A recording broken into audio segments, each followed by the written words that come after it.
জোড়াফুল ফুটবে বলেই মনে হচ্ছে আমাদের। হাওয়া অন্য কথা বলছে। মানুষ অত্যন্ত বিরক্ত বিজেপির গভর্নমেন্টকে নিয়ে। নরেন্দ্র মোদীজি অনেক রকম আশ্বাস দিয়েছিলেন মানুষকে, কিছুই পরিপূর্ণ করতে পারেননি। ফলত মানুষ এবার জবাব দেবে এবং মমতা বন্দ্যোপাধ্যায়ের ওপর, আমাদের ক্যান্ডিডেটের ওপর, সুস্মিতা দেবের ওপর আস্থা রাখবেন মানুষ। মমতা বন্দ্যোপাধ্যায় একটা র্যালি করে গেছেন, তারপরে এসেছিলেন অমিত শাহ।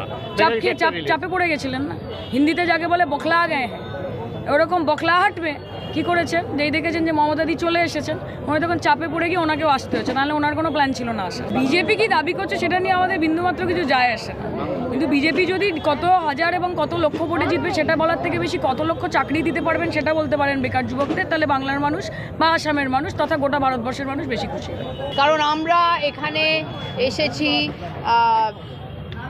তৃণমূল কংগ্রেসের জন্য লড়াই করতে, আমরা বিজেপির বিরুদ্ধে লড়াই করব।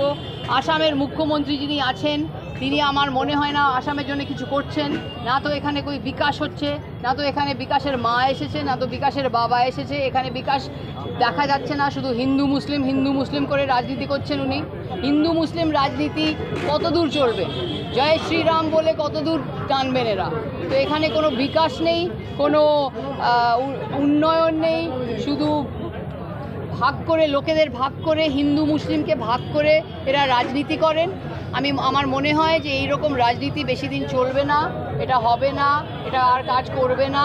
লোকেরা এখন ফেড আপ হয়ে গেছেন আর রেগে গেছেন।